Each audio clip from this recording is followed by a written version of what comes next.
Welcome back to another episode of the Bourbon Lens. This is Jake along with Scott, and we've traveled probably the closest we've ever traveled to our houses to do a podcast. And we ventured over here to J-Town. That's Jeffersontown for all you folks who are not from Louisville. It's a quaint, 5-minute drive from my house. Very excited about that. To check out Barrell Craft Spirits' new location and have a podcast with Joe and Tripp.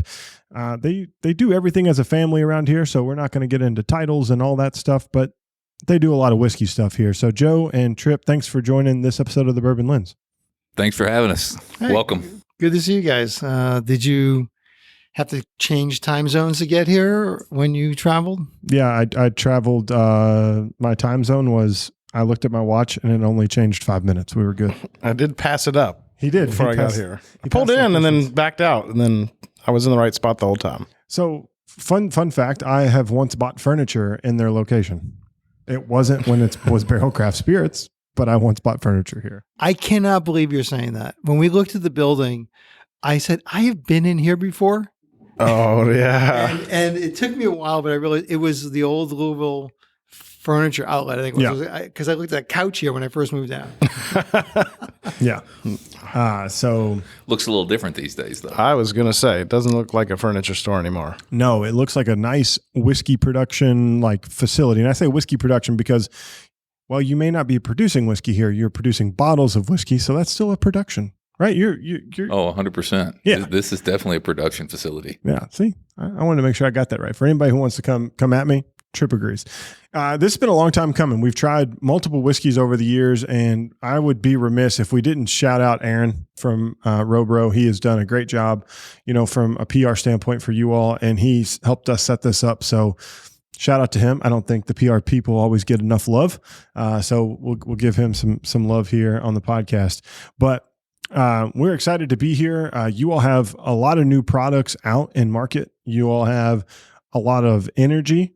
You all opened this bottling facility right during Bourbon Heritage Month. And so there's a lot of exciting things happen. So for you all, what's the culmination of having this new facility and all these new products out in marketplace? How does that make you all feel right now?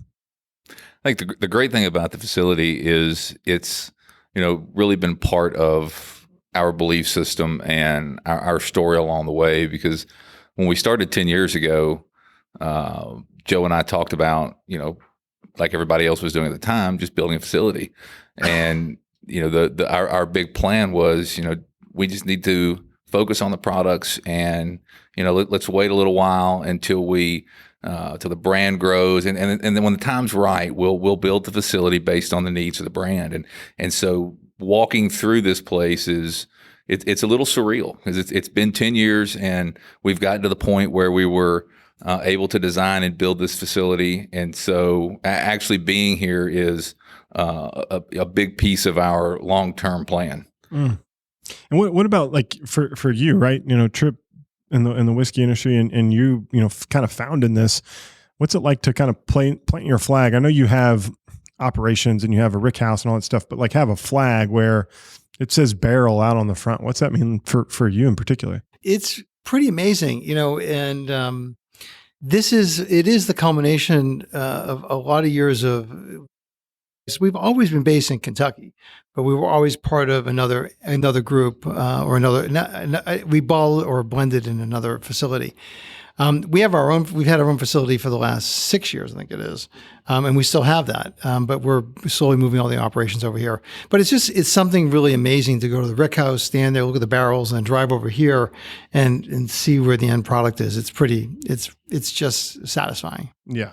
I mean, it was satisfying to me. I don't know about you, kind of watching from vantage, no pun intended, the vantage point that you get and the different looks across the facility here. Yeah, I mean, it's purpose built, right? And I think that's the nice part.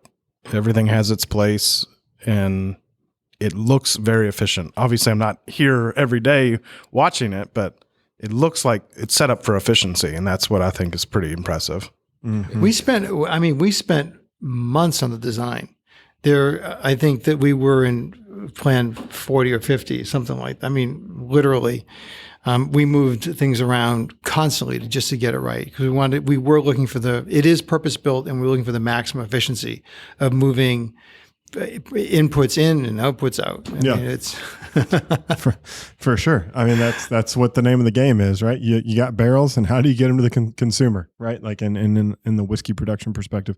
I will ask this: why J-Town? Right? There's been a big movement downtown, and you didn't see Joe, but he was exclaiming his excitement about this question. But J-Town's also a nice opportunity. It's got the park. It's got a lot of cool stuff. I'm fond of it. I live near here. But why'd you all land here versus everywhere else? We did look around. We looked for a very long time to find the right location, and it was. We didn't seek out J-Town, but we're glad we're here. Yeah, it's been quite the experience of pulling this whole thing together. For those who may have not gone through the process necessarily of putting a facility together like this, there are a lot of logistical things that really have to fall in place before you can even get started.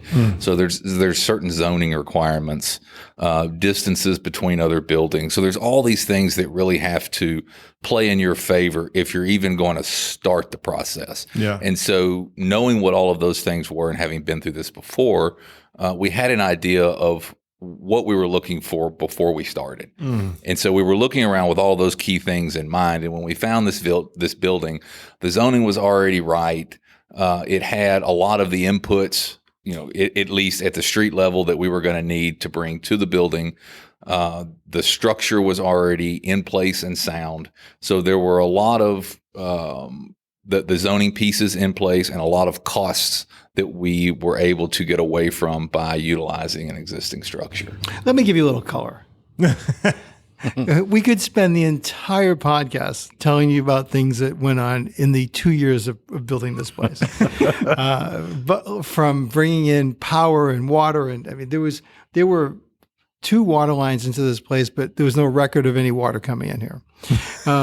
But my favorite thing was when we bought it, we bought a facility that was connected to city sewer, MSD. Yeah. And when we did the appraisal, the inspection, they said, you have to pump this tank out every week. And we're like, what tank? And so it turns out we were grandfathered in and we had to connect to the main sewer line. But my favorite part of this is we had a couple of different directions we could go. And so the engineer said, we need to find the place that has the least amount of stone. I'm like, okay, great. We're going to bring in radar, and what are you going to do? LiDAR? And they said, no. We're going to have 2 guys with a steel rod and a sledgehammer and a bucket of water. And so like, would you go back to the railroad in the 1800s and find some people to do this work? And so they went out there and they hammered steel spike into the ground to find the least amount of stone. So that's one thing that went on here. So it was that was the cost-effective approach. Yeah, my first question was, how much is that going to cost? And he's like, 2 guys for an afternoon. I'm like, done. It's a lot better than bringing all the technology and dynamite. That's right. But you all also, in culmination with this, have put out a variety of other products. We may or may not get to all of these. We have a lineup of 8 to 12 bourbons in front of us. If you do want to know more about it, Scott and I have put up reviews around the cask finish Umbriana and the cask finish Tale of Two Islands. Both really great whiskeys, but the new one that is out is the Foundation. It's a 5-year-old minimum with a blend of other aged products. Tripp gave all the details to that. And what are you all looking to do with this Foundation product in marketplace? This is, I'm going to let Tripp speak to what the liquid is, but this was a product that we put a lot of thought into, which we do all of ours, but how it fits into our portfolio, because this is our only and first non-cask strength product. We didn't even, the only water we had in our facility was for drinking. So we bought and installed an RO system to have the water to use for this.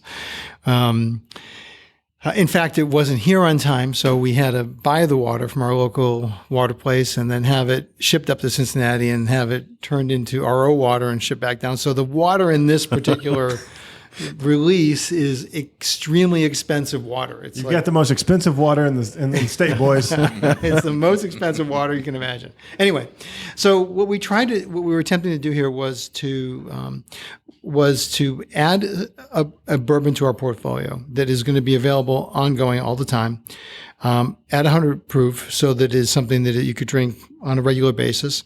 There's a lot of complexity to the product, but it's also very accessible.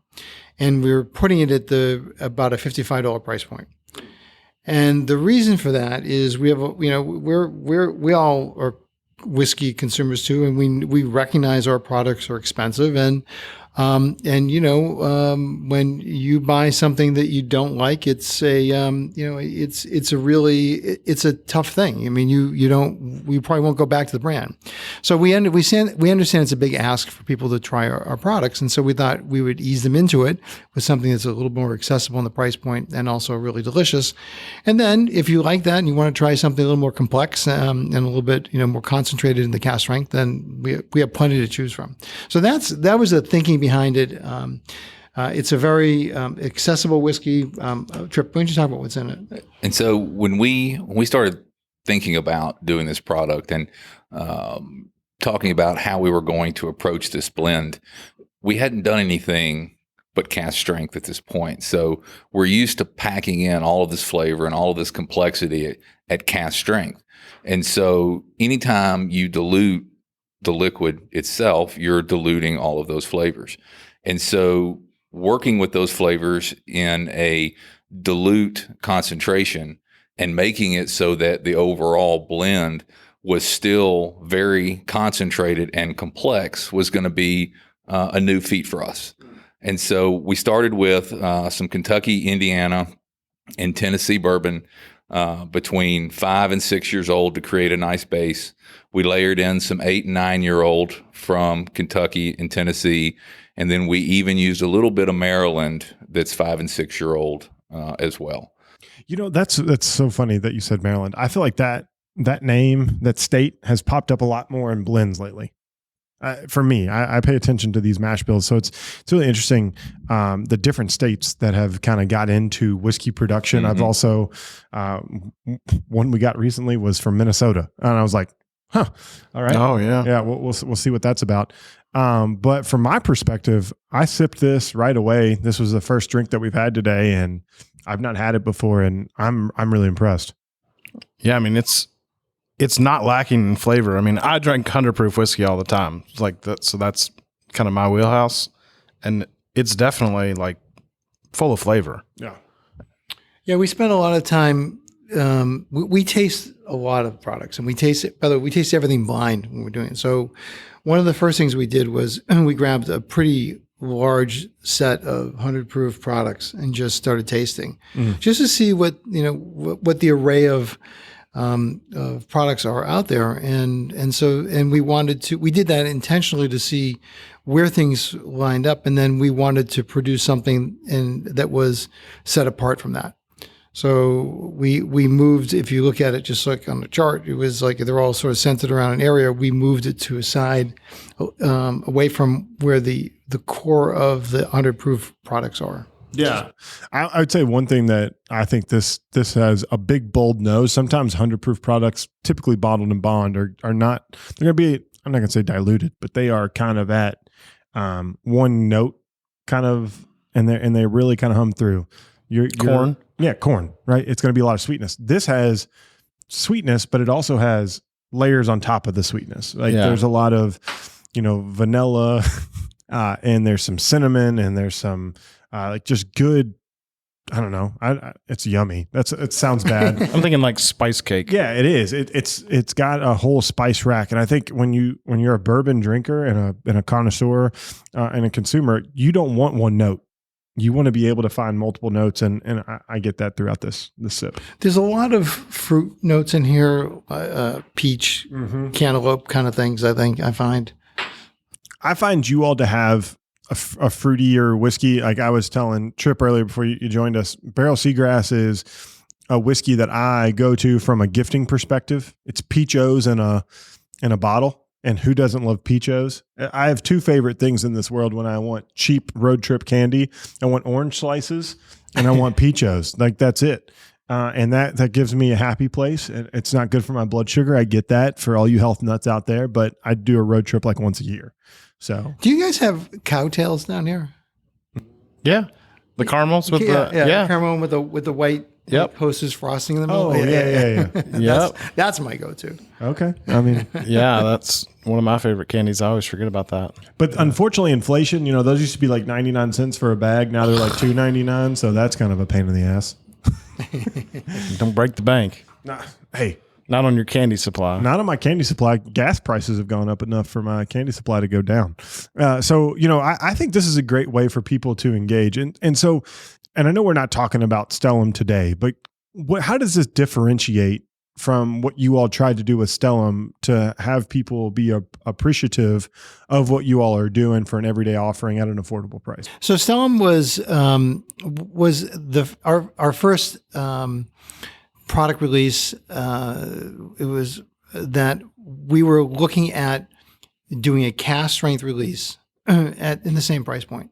Excuse me, and we didn't initially associate it with Barrell. We wanted to see what we could do with a brand that was just independent on its own.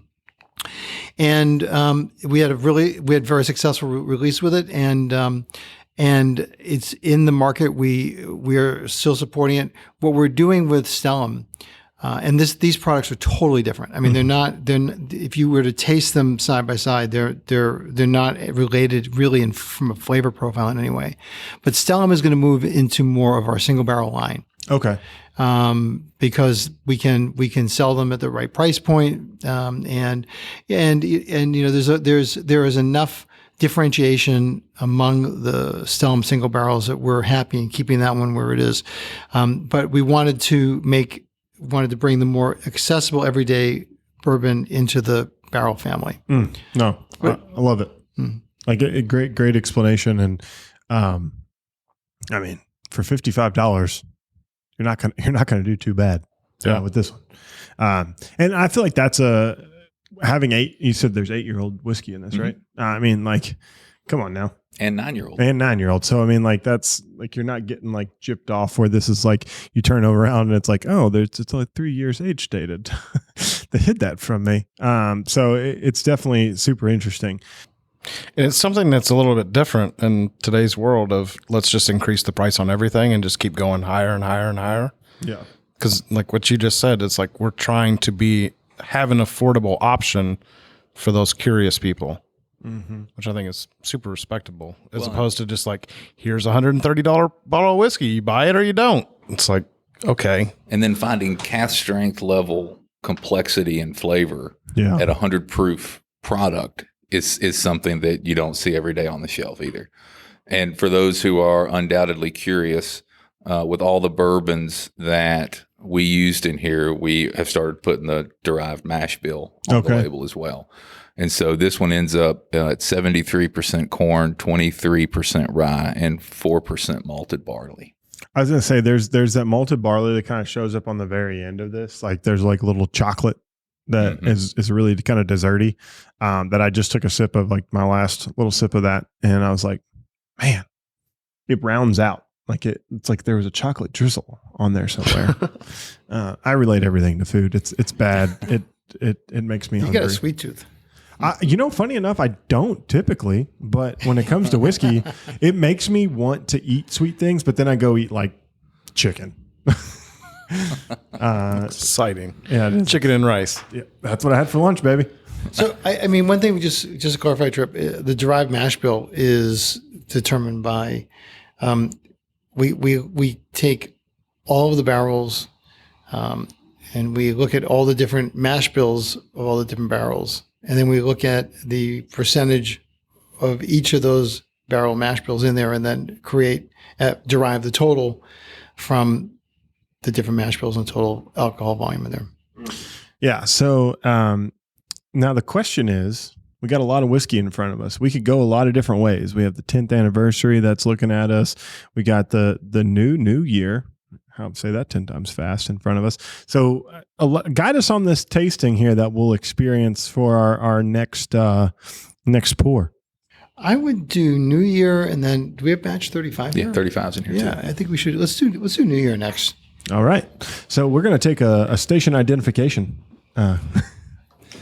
Whatever that is. That's just for me to tell Scott, cut that. And we're back from station identification. So we just poured the New Year cask strength 2024. So the New Year is rapidly approaching. This comes in at 113 proof. So what got you all excited to do a New Year blend? Because I think the first one was 2022, if I'm not mistaken, or was it 23? No, the first one was actually. Do you remember, Tripp? Because they have so many whiskeys, they have 20 the or computers 21. out. I thought it was 2017 or 16.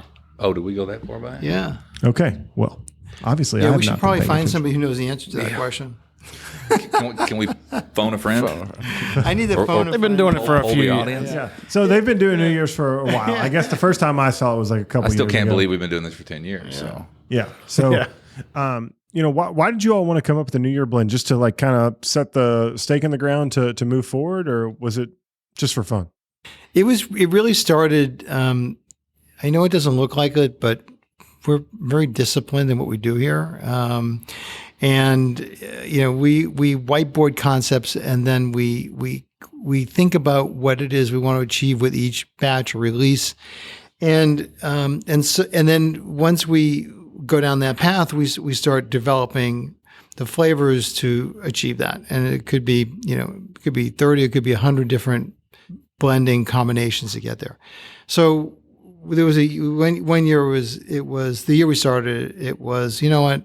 Why don't we just take all restraints off and let's just freestyle this, and whatever we want to do, let's try it. And it was total experimentation. And also we had a lot of like a couple barrels from here, a couple barrels from there, like a lot of ones that wouldn't be anything a full batch on its own just because of the volume. So that was the genesis of it. And then we came up with something that we thought was really tasted really good. So then we just decided, why don't we make this an annual tradition, and then sort of do this in commemoration of thanking our customers for the support over the years, and our distributors, all partners and retailers.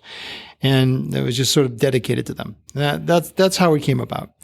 And it turns out that it turns out for me to be one of my favorite things to drink in the year. And interestingly enough, it seems that all of the projects that we work on throughout the year have some portion of components that are left over. And so those individual components have unique flavors and characteristics in and of themselves. And oftentimes we find ourselves layering those components into our New Year product to sort of allow that product to touch on everything we've done for the year.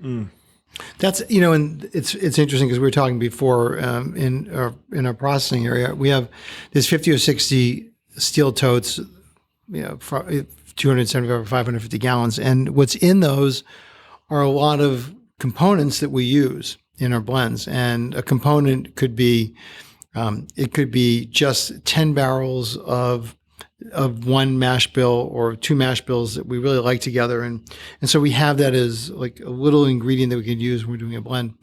And, and it was funny because you said something like, something that you don't like doesn't turn out well. That doesn't happen. It all just gets recycled into something else. So if there's something that is, too acidic or too sharp or too, flat, we'll put it aside and use that for something else, because it will, that paired with another bourbon can create something even greater. So we have, and that's just here in this location. We have them stashed around the place. In our other facility, we got a whole bunch of them too over there. Yeah. Of these things. So we have all of these little gems on their own. They're like really nice little release, and we then pull them together for this. This is Tennessee, Indiana, Kentucky, Ohio, Wyoming, New York, Texas, and Maryland in this blend. Wow. Just a few. And then multiple mash bills or multiple distilleries from several of those states, and then multiple mash bills from many of those distilleries. Wow. That's an exercise in blending. It is. It's an exercise in blending and an exercise in like my mind went in like 1,000 different directions as he's like named all those things off. And I'm like, who's making the whiskey? I think it's cool because you all are unapologetic about this is how we're doing things, and you're creating your own unique experience for the consumer to have on the back end. And I we'll talk about the whiskey a little bit more in just one second, but like I will say we're Kentucky Bourbon Festival regulars. Your all's experiential thing, it's always bellies to the bar there. Like you all have done such a great job cultivating unique whiskeys and bourbons for people to want to come back and try them over and over and over again. And I was there one day and I stopped by the tent 3 times. I got 3 different things. Like, I got the slushy, I got the, seagrass, I got, all these different things. And so I think that's what's really cool. As you say all these things, is you've created an experience that people want to come back for more. And Kentucky bourbon fans have appreciative of that. Thank you. Yeah, thank you. It's interesting because the Kentucky Bourbon Festival has become our favorite. It's a well-run event. It's just for some reason everything just lines up nicely there. It's they have the right amount of distance. It's not crowded, and on top of each other, and we love it because it's long enough that we get to interact with people over and over again. So you don't see somebody just one time; they come back and. It's like, hey, it's an old friend. And when we've talked about this before, the importance of festivals like the Kentucky Bourbon Festival, because it gives us face time with our consumers, because we're always here working, or most of the time we're here working. And so for all of the people who, or a large majority of the people who like what we do, all going to one place, and for us to be able to be there and interact with them and get real-time feedback or talk about new releases that we have, and that's a great opportunity for anybody in this business. It's grueling. I mean, it's like 5 days. It's still work, but it's. By the time the people who work the event, by the end of the week, they were just exhausted. A lot of feet time and face time for sure. Yeah. I mean, shoot, we get that from the media side of things. It's like going and making sure you're talking to all the people and making sure the conversations are happening. If you're doing a media event or whatever, I got out of it this year because my wife was like super pregnant. And if I were gone, I would have been in a lot of trouble. But next year, no excuses, right, Scott? You got out of 2 days of it. You still went 1 day, right? I did. I got 1 day pass.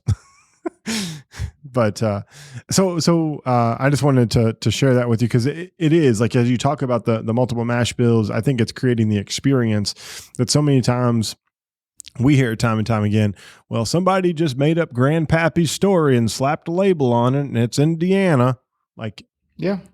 That's not this story. And I think people need to make sure when they're digging into Barrell, it's you all have created your own pathway and your runway is a lot longer because you're doing so many unique things and sourcing from all over the country to make the products that have gotten critical acclaim. Like it's not like they're like flash in the pan.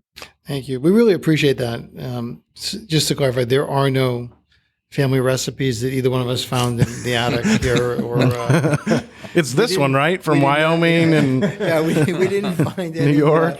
There's none of us have any relatives that we are aware of that did this a long time ago. But yeah, I mean, it's also when you think about our packaging and our name, the name really comes from what we do. It's all about the barrel, and the bottle is all about the transparency and seeing into it and the clarity into the product that we produce. That's what's important to us. First and foremost is the liquid, whether that's right or wrong, but that's where we are. We're not about the story. It's all about the product. For sure. And the products keep getting good. I mean, this one, I don't know. I'm going to guess that this got some wheat component to it because it does have some sweetness like throughout. That's just me taking a wild swing at this, but this one's a little sweeter than the other one to me on the palate. But it's got full flavor again throughout, and at 113 proof, it's really like approachable. It doesn't like burn your palate out. Sometimes you get 110 plus and you're like, can I drink this for more than one time? Like, I feel like you can have 2 or 3 glasses of this. Thank you. We're really conscious of blending something that is drinkable even at high proof, because you can find a 105 proof barrel that's super hot. And Yeah. we'll if we find that, we'll fix it. By fix it meaning we'll just blend it with something that will take away that heat. Yeah, mellow it out. This one's like super like golden raisins. A little graham crackery too. Yeah. So I know this one doesn't have the mash bill on the back of it like the foundation does, but it's got a lot of good quality components. Or does this one? It's Down yonder. Yeah. No, we did. We're putting that on everything now. Oh, okay. So The derived mash bill. the Here we derived go. mash bill. Now he's got to get his glasses out. Okay. You ready? Yeah. All right. So there's 8-year-old Kentucky, 11-year-old Wyoming, 5-year-old New York, 8 and 15-year-old Tennessee, 5, 6, 9-year-old Indiana, 5-year-old Texas, 5-year-old Ohio, 5 and 6-year-old Maryland. And it is 72% corn, 22% rye, 5% malted barley, and 1% wheat. Yes. Yeah. That's a lucky guess. Hell yeah, it is. It might also be something about that Wyoming 11-year-old whiskey Yeah, too. maybe. But that was a hell of a guess and winner. That was good. Yeah. Very good. Scott, would you have pegged wheat in there? Not at 1%. And that an is, honest man. that is why I am. Wheat's interesting to work with. It is. It really is. It's definitely different. It's I'm sure from you all from a complexity standpoint, it adds a lot more because it can stand out. A little goes a long way with wheat. Yeah, just like a little goes a long way with rye. Yeah. Now, have you all done? Moving on from this, have you all ever done like a boo rye? Where have you all done like a bourbon rye like combo? So we've done different finishes where we've put bourbon rye barrels and rye and bourbon barrels and played around with it that way. Yeah. But as far as actually blending bourbon and rye together and releasing a product, no, we've not done that. Yeah, I always find that interesting, like a blend of straight rye or blend of straight whiskeys. Oh yeah. Because the only reason I was talking, like, it's interesting to me to look at two variables that can have similar components, right? Well, they both normally have rye and they both normally have malted barley, or could, if it's a Kentucky style rye, have corn. So I just was curious because you all have so many. I can't believe we haven't done that, actually. We probably couldn't come up with a name. Look, the High West Bourbon, that's a great product. Yeah. It's been they've been making it for a long time. And it's really good. Yeah. So, you're hey, look at me. right. Look at Ryber. Riper. if you all need help blending that, I volunteer as tribute on that one. Test subject. I'm close. I can be a contractor. So, one of the things you all are known for, though, like in addition to putting out unique releases, you all have a batch product that's come out, and you're currently on batch 35. Batch 36 will come out at a certain point in time, probably maybe end of this year, early 2024. It won't be out until probably the spring. Spring 24. Yeah. So you all are hard at work on making sure it's all right and figuring all those things out. Batch 35 is right there-ish. And this is kind of a weird question, but do you all like vintage wine? Like in the idea of that, like the reason I ask that is, with these batches, you're getting some like vintage type of an experience. Do you all like wine that way, or what made you all go from to a batched process? So the genesis of the batch product, that was the first product that we produced. And the thinking behind it was really part of everything about this brand, which is we wanted to produce products that were intentionally different. With that, you have to really go back in time 10 years, and that wasn't the status quo. The status quo was that you would replicate the same product and drink it over and over again. Yep. So we wanted to really focus on giving people a different experience every time they bought one of our new products. And our promise was that it's going to taste as great as we can possibly make it. It's going to be different. You're going to like one over another. You're going to like one more than another. But that was really what we're striving to do here. And along the way, it's funny because we're just we're actually going through we've been in this move and consolidation. It's like archaeology. We've been uncovering things that from our past that are just.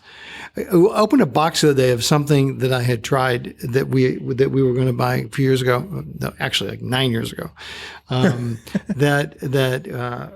They were really old, 100%. 99% rye from Canada that were just spectacular.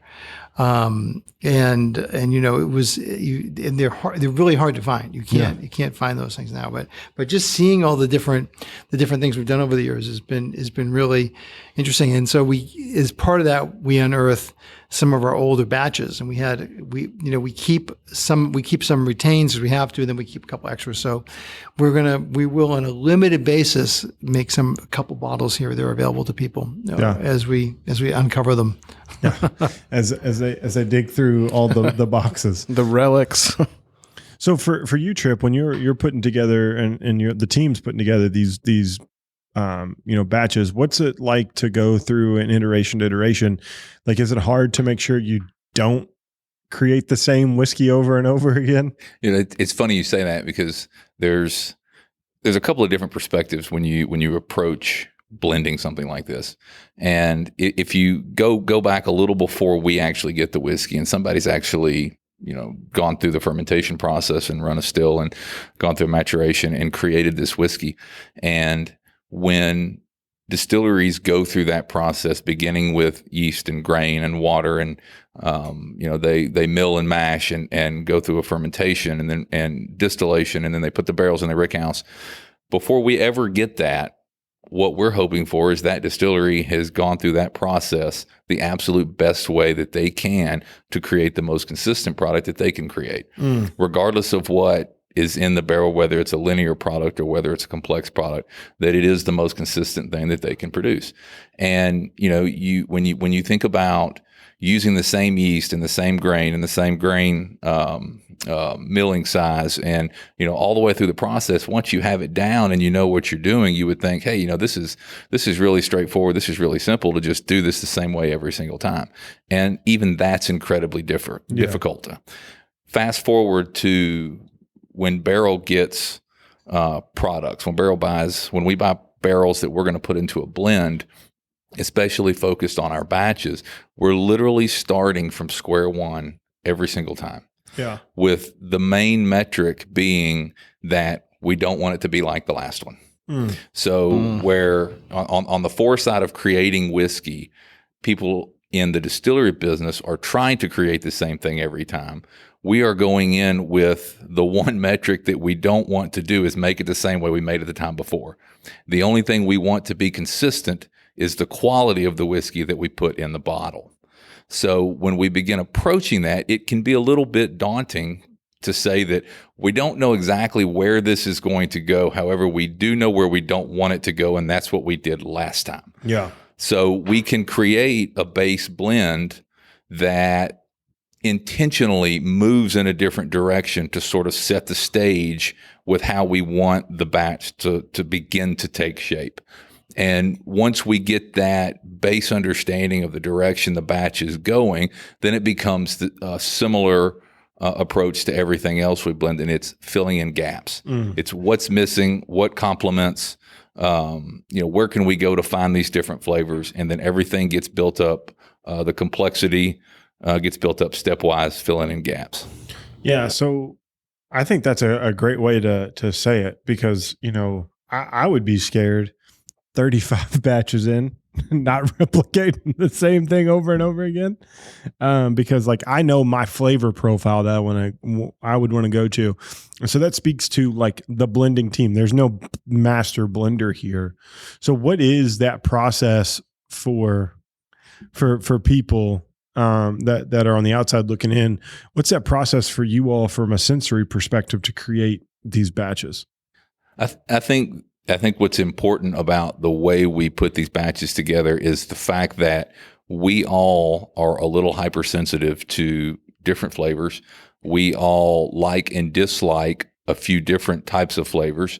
And so we all understand that each other is going to not necessarily like everything the same way that maybe Joe likes something different than I like, and Nick likes something different than Joe likes. And so really taking advantage of the differences, the different profiles that are really sitting at the table, putting this product together and having the conversation of, what do we think about, moving this blend one direction or the other, or the addition of a certain type of whiskey over another to maybe make it spicier or fruitier, or, build complexity in a different direction. It's important to leverage that knowledge base. And we know each other's palates. We can almost always guess which one the other person's going to like. Yeah. We just worked together for a long time, and and as I think we mentioned before, we blind taste everything. Yeah. So we take out as much bias in what we do as possible by making it objective. And sometimes we have somebody put the samples together and they put things in there that aren't even bourbon, just to be like, shock your palate, right? What was that? Yeah. Scott, this one's been our highest proof, 117.5. What's your opinion of this one? So this is not the first time I've had this. I've had it a few times, but it hits you like up front with a lot of spice. Yeah. But then it's kind of deceptive because it like lingers with a lot of fruit. So it's almost like at first you kind of think it's just going to be overwhelmingly spicy, but like the finish doesn't have a lot of that sticks around that long. It just kind of like wakes you up, and then your palate kind of like it kind of like makes your mouth water a little bit. I was thinking the same thing. Like the first sip, I was like, man, high rye bourbon. And then I was like, hold on. There's like apricots, maybe a little peach, like the stone fruits. I feel like you all have cornered the market on how to bring stone fruit to life across your portfolio. We like that. Yeah. And I agree 100% with Scott. Like at first I was like, this isn't my favorite. And then I was like, oh, the second drink, the third drink. And I also had to get used to the proof. 117 versus 113 was the highest we drank before that. So it's a pretty decent jump. So, I mean, it's definitely waking my palate up from where it was. I like this one. One of the things that we're conscious of is where in the palate. So we think of it as, from the nose, the mouthfeel, to the initial palate, to the mid palate, to the back, and also the back of your throat. How it, like Vantage, when you drink Vantage, it is from the back of your throat down. You feel it there for a minute afterwards if you really let it taste it. So we're really conscious of designing into those areas. And if something doesn't have much of a nose, we can adjust that with a different bourbon. That actually is not something we have to solve for. That's never really been a problem. It's more like how long a finish we want to have is really what we're solving for most of the time. Yeah. And I think this one, I just inadequately dropped some water in it. But like this one, like if you took a dropper and you put like one drop of water in it, it would like round it out. Because it does have a little, and I think that's what it's supposed to. It's supposed to have a little bit of oomph here and oomph there. Water, if you wanted to play with this one, this would open up the complexities of the whiskey itself. As the whiskey, I'm going to say nerd of the group here, because your title is Chief Whiskey Scientist, so that means Chief Whiskey Nerd. To me, how do you feel about like adding water to cask strength product, or changing the variables at home from a whiskey drinker perspective? I think it's an excellent exercise that everybody should go through. I mean, you buy a cask strength product, you're buying all the whiskey, and then you're going to take it home and you're going to add a little bit of water to change solubility, which is going to change compounds that you're going to smell, compounds you're going to taste, the concentrations of those compounds. You can do the same thing with an ice cube. Mm-hmm. You put an ice cube in there and you can actually monitor that over time. Because it's going, instead of just one water and a homogeneous mixture, you're putting ice in. It's going to continue to change as the ice melts. So your drink's going to continue to change. Yeah. It's a fun exercise to go through if you're at a point where you want to put some mental fortitude into the exercise and really look for the compounds. A lot of times at the end of the day, it's you get home, it's like, okay, I'm just ready to have a drink, and you don't want to do that. But if you want to sit down and really look for different flavors in whiskey, it's a fun exercise to do. Yeah, it's a homework assignment. Yeah. Hey. Unless you work here. Well, the same whiskey can taste totally different over the course of the night too. You go back to it and you're That's like, right. what, is that even the same whiskey? Amen. Like it's so funny when we taste whiskey, like, we are fortunate to taste a lot of good whiskey. And it's like, one day, like I'll be like, "Nyeh," like why?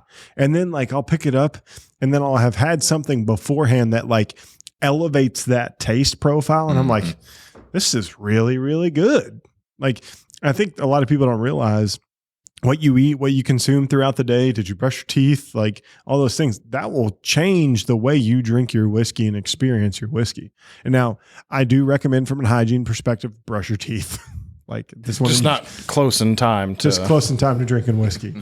Like brush teeth, drink orange juice. Don't do that. Yeah. Warren Barbaro, who used to do a lot of our tasting notes, he has an amazing palate, and he finds things in when he did the tasting notes that were just amazing. He used to do things like he'd eat a really greasy corned beef sandwich before he did the tasting, and I'm like, "What are you doing?" And he's like, "This is real life. This is what I do, and this is how you should be tasting." And I'm like, "Hey, you're absolutely right." And if he didn't do something that I had to Google, if he didn't describe or talk about a flavor that I've never heard of at least once in his tasting notes for us, I feel like he wasn't doing his job. And that is why I so appreciate the fact that Fred Minnick made his whiskey club marzipan, because I had no clue what the hell a marzipan was or what it is. And like, I appreciate that, because now I had to Google what marzipan was. And so same way, like people just doing off the wall shit or saying, I'm like, have you ever had that? Like, have you really? That's why I like to use tasting notes that are like familiar things, like carrot cake. You're like, well, it might not taste exactly like carrot cake, but it reminds you of some of those flavors that come through when you're eating carrot cake. I mean, as long as you don't get like grandma's pot pie, and I feel like that's kind of odd. But like the most off the wall tasting note we had, and we did it on a podcast. We had opened up a bottle, and it smelled like, and we all agreed, you walked into a brake shop. Me and the guy who used to be on the podcast with us. Hope that wasn't one of our products. No, it wasn't. But the funny thing was, this is a product we come to, I don't know, a year or so later, and we open it up. Like I literally shut it, kept the cap on it, didn't open it, because I was like, it's weird. It smelled like I walked into a manufacturing exactly plant. What you're saying. We don't publish those things, but when we're tasting whiskeys, we taste things, and like one of my remember the one I tasted. I said it smells like the nozzle from a soft serve ice cream machine that hasn't been cleaned and left overnight. Oh, Had that sort of weird bacteria kind of like, but just like bad milk flavor. For sure. And so like we let this whiskey sit for a year, and then we opened it up and we're like, holy shit, this is a really good whiskey. And it's like, how the hell did that happen? Like oxidation, air to it. Like whiskey changes over time. Your palate changes over time. Your nose changes over time. And this whiskey just needed air. And now I'm sad because there's like one pour left and I don't want to pour it out. I'm going to drink it. I just don't want to drink it because it's better enjoy it while it's still palatable. You don't know what's coming next. Exactly. That's so true. Ride the wave. So the last thing I want to cover is you all have a myriad of finished product. Now, Scott, this is gonna be roulette style. You get to pick your finished. Joe's over here trying to figure out which one he's gonna pick. I'm gonna pick Vantage. I've never had it. I've the Cask Strength Umbriana, the Tale of Two Islands. Again, I wrote reviews on them. I love them both equally. That's the only Umbriana I will ever drink again in my life. Oh, thank you. That was really great to hear. Yes, honest to God. And I wrote that as much in my review. But I did prefer the Two Islands just because it just was so much more unique. Like it was really cool. I want to try the Vantage. What are you going to try in our roulette of finish? And we'll talk all about these whiskeys in a round table. I think I'll go with Dovetail because it's been a really long time since I've had it. All right, Dovetail. Joe, what are you going to have? I'll go with the Vantage. All right, he's going to go Vantage. Wait a minute. We all have our own? Yeah, you get to pick 4 more whiskeys? Yeah. Okay. No, you get to pick your one that you will sip, and we'll talk about it. Okay. Did anybody take Tale of Two Islands yet? No one's taking that. I'll take that. All right. Scott, what'd you get? He got Dovetail. Dovetail. We have to write these things down. We haven't even had that much to drink. You got Umbriana or Seagrass? I'm going to do the Seagrass. All right, there it is. So we're going to take a moment for station identification again, and we'll pour whiskey. Do you have a word from your sponsor? Or is that what you're doing? No, we don't. Do you want to sponsor our podcast? I'm just kidding. I'll go talk to Chris if he's got some extra $100. And we're back from station identification, and we have poured our roulette of finished products here. So if you were not paying attention, I will just make sure I got all of these correct. Tripp selected Seagrass. Joe selected the Tale of Two Islands. Scott has Barrel Dovetail, and I have Vantage. And I don't know why I said the whole name on yours. Barrel. Barrel. So of this, what I want to do here is I want just you, Scott, I'll go with you first. Give your impressions, what you're getting with on the whiskey, and then I'm going to allow Joe and Tripp to tell us the story behind the whiskey. So you're just going to give us a little bit of thought process here. Like I said, it had been a while, so I had to kind of look up what this Dovetail was, and it's going to take me a second.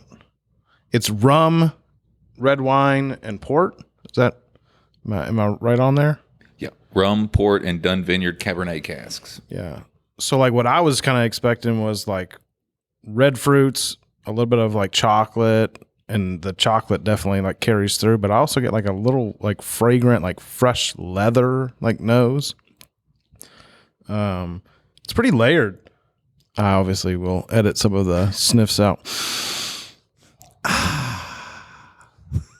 But it's very like herbally. It's very like herbal tea. I mean, I think the way to describe this one is just kind of layered. I would like to sit with this one for a lot longer.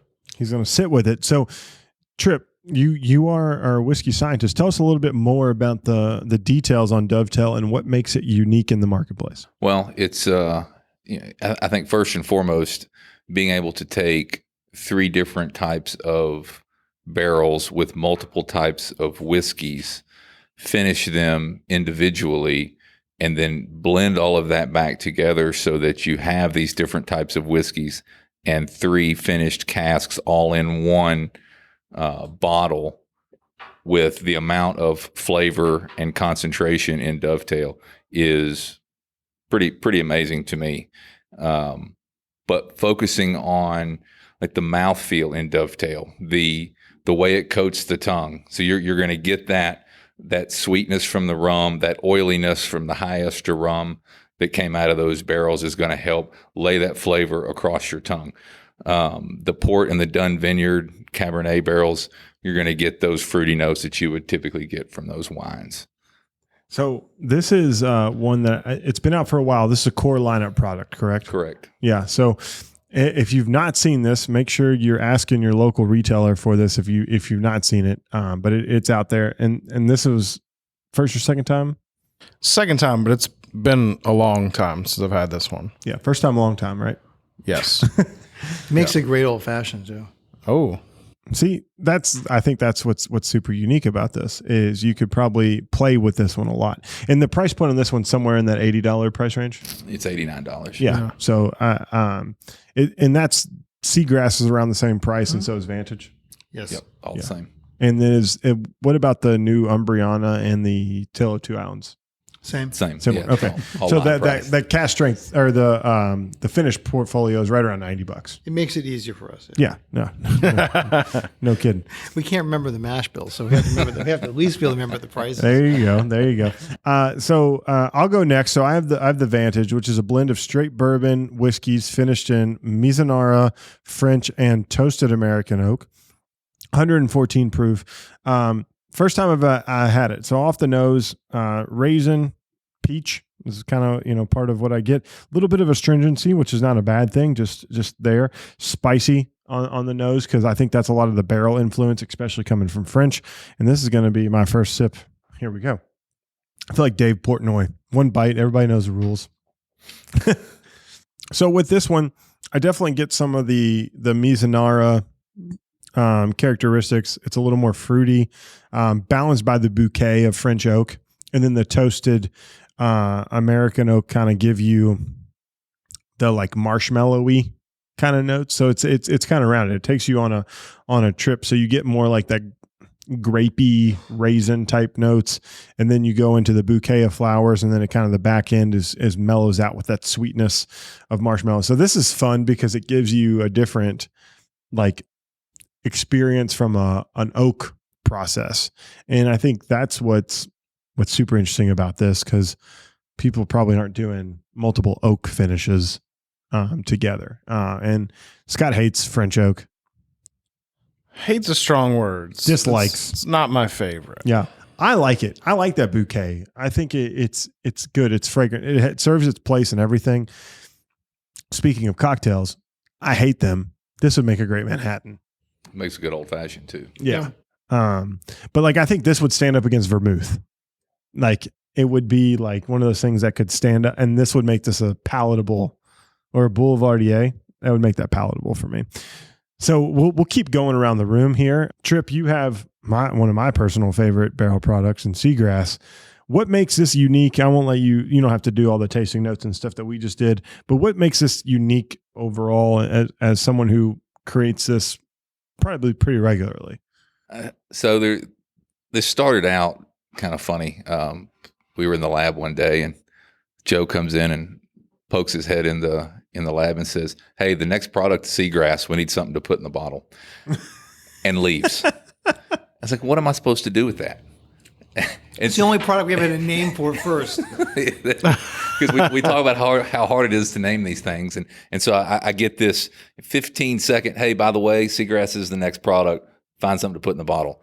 And so we're trying to figure out, what does Seagrass mean? Because we're so used to putting products together and then naming them at this point. Now we have this name. We have to make sure that the product fits the name in the bottle. So we're thinking, what's Seagrass mean? What do I think about when I think about Seagrass? And literally the first thing that came to me was literally sitting in sand with, right by the ocean, with the grass growing up and the wind blowing and, sunshine out there, and you get this salinity that you think about. So we start going to finishes. How do we get to like tiki drink flavors, beach flavors with a little bit of salinity? So of course we started with the Martinique rum, because we wanted, something that was going to help coat the tongue, layer some flavor, and it also works with your tiki drinks. Mm-hmm. Madeira, another unique one that not a lot of people were using for finishing. But then the apricot brandy, that's not something that we had seen before. But the fruitiness works so well with the whiskeys that we used in this blend that those three together were just so complex, and it literally makes you feel like you're sitting on the beach. Does well just over ice for a long day of drinking. May have done that a time or two at the pool. Just poured a lot of seagrass and a lot of crushed ice, and it's rather delectable. And it does remind me of being on an island. Also on road trips, eating pichos. So, I mean, way to bring it full circle. Yeah, we'll bring it full circle. Now I just need to make a road trip to Martinique, apparently. There you go. It's going to be hard. Might take you a little while. It's a really, Seagrass is great. Yeah. So we'll bring it home, because I think Joe, you picked one of the new ones, and it's one of the most interesting ones that you all have. It's got a very unique story. It also is a recycled barrel, right? Like you've used it in projects past. So tell us a little bit about Tale of Two Islands. So the Tale of Two Islands finish is really kind of an inside story. Okay, stay with me on this one, because there's a few parts to it. Pour yourself another drink. Yes, have a drink with us, Sit guys. down, put your feet up.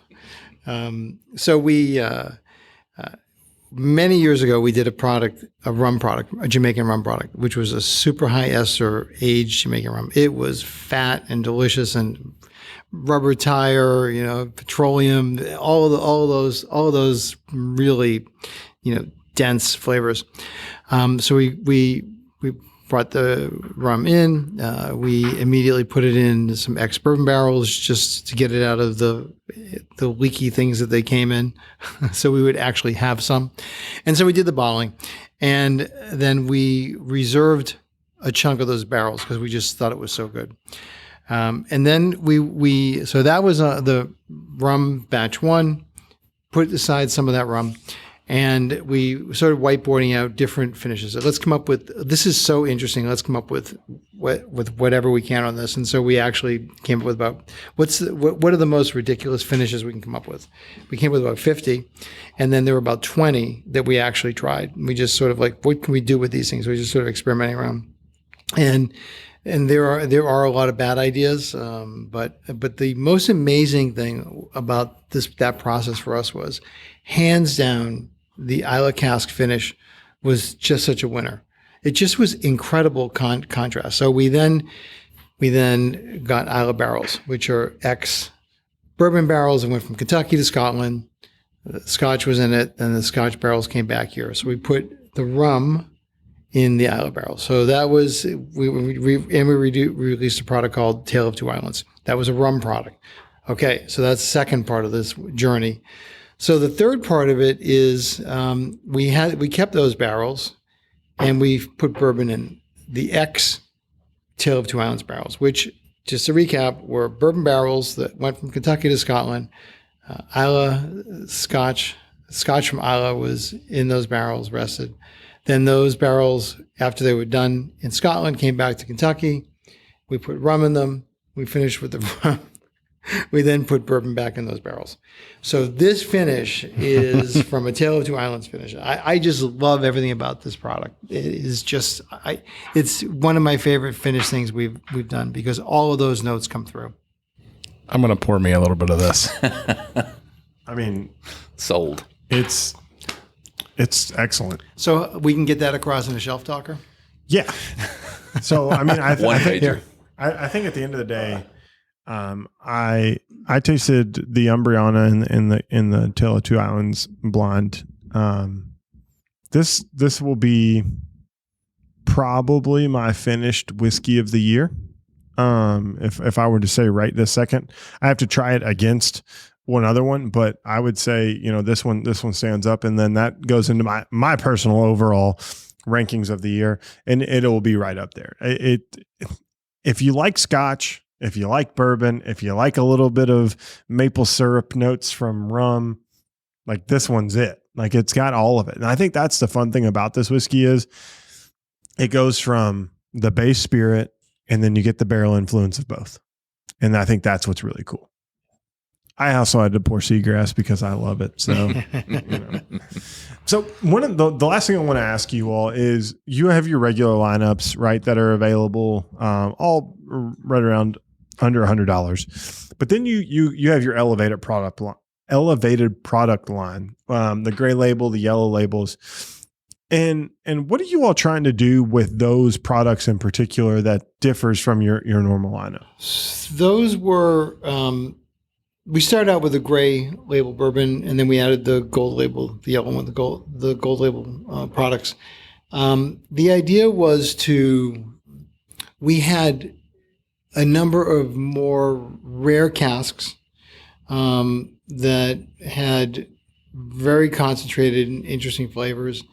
And it really, we again, we're very sensitive to pricing. So those products were priced because of the economics of it. I mean, they're just super expensive barrels. And in fact, the gray products price point is about $250, and the gold is $500. And over the past year, in recognition of the fact that we are, I mean, spending that much money on a bottle of whiskey is a lot of money. It's a big ask.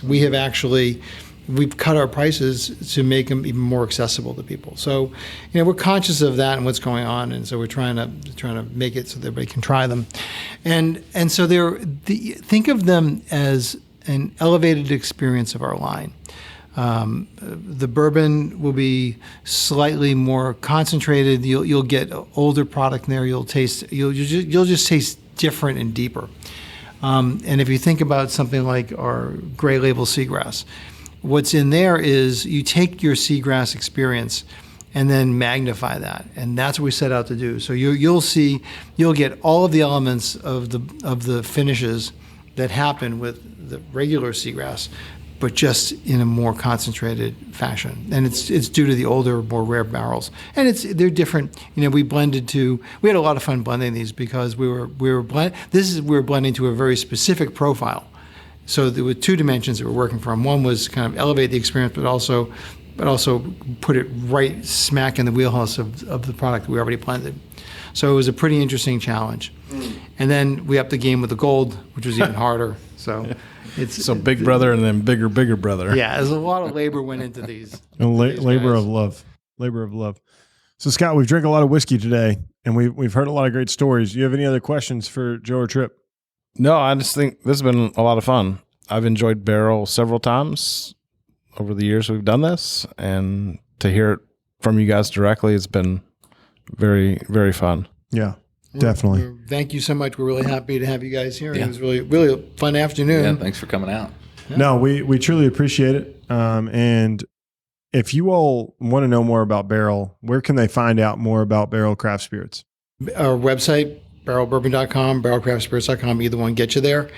We're on Facebook, Instagram, Twitter, so you can find us in any social media,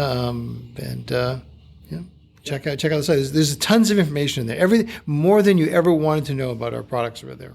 I was gonna say, if you have any questions about any of the whiskeys, just go to the website. Full tasting notes, full details, full write-ups, everything on all the batches, all the varieties of products. So, but if you really don't know what to buy, I think the answer really is seagrass. Well, okay. Check out Foundation, because it's the newest one, and that's what you guys are saying. This is representative of what we can do. We want to introduce you to our product and then come into it. I get what Scott's saying. It's seagrass, but neither here nor there. Foundation's great. Foundation would be 2A of what I drank today, or 1A. What was 1B? Well, I didn't drink it today, but it's Tale of Two Islands. But seagrass is always the answer. It's just the answer. You guys live in a very structured, complex world there. It is. Look, 2A. It should be 2A and B. What? 2A. Look, I'm going to re-say this. He's had too many whiskeys, and now he's making up numbers and letters. 2A and B would be Foundation and Tale of Two Islands, but always buy seagrass. Always buy it. Always buy it. I'm surprised by that, because I've always thought of seagrass as like a gin drinker's like whiskey.